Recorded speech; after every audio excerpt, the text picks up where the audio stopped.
That's why at the beginning of this campaign I said, I'm not taking PAC money. I'm not taking money from federal lobbyists. Factcheck.org has looked into that before, not taking PAC money or federal lobbyist money. Here's what they said. Let's take a look at this. Obama is trying to create a distinction without much of a practical difference. Political Action Committee funds are pooled contributions from a company's employees or members. They went on to say, we're not really sure how a $5,000 contribution from a PAC would have more influence on a candidate than pooling money from individuals that still work for that company, sometimes have prominent roles in that company. As for the federal lobbyists, they call this hair splitting. They say it's true he doesn't accept contributions from individuals who are registered to do federal lobbying, but he does take money from their spouses and from people at firms where they work.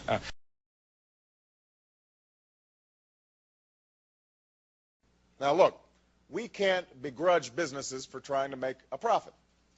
That's how the free market works. And every American, rich or poor, has the right to organize and the right to lobby their government. That's all perfectly fine. But it's time we had a president who tells the drug companies and the oil companies and the insurance companies that while they get a seat at the table in Washington, they don't get to buy every chair. Not anymore.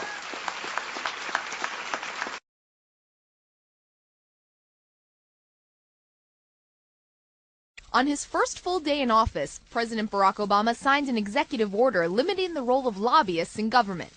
As of today, lobbyists will be subject to stricter limits than under any other administration in history.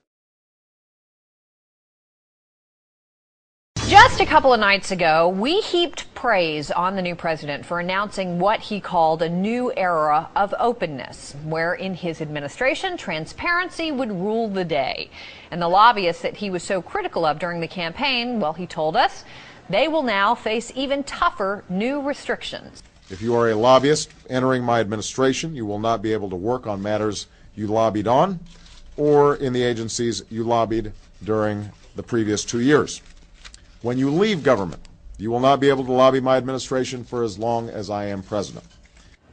Now, that's what he said 2 days ago. But as we first told you last night, and sadly, we are learning more about this today, President Obama already wants an exception to his own rule. You see, what happened is there is this former lobbyist for a big defense contractor called Raytheon.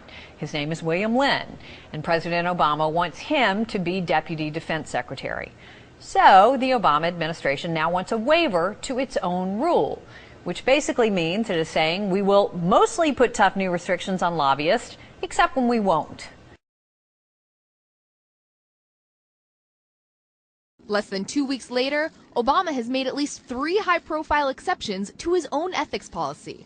Among them, the nomination of William Lynn as Deputy Defense Secretary. Lynn was a registered lobbyist for the defense contractor Raytheon until July. Mr. Obama can't say on one day we're going to ban them all and on day 2 say, well, except for these guys, we're going to wave a magic wand and make it okay for them.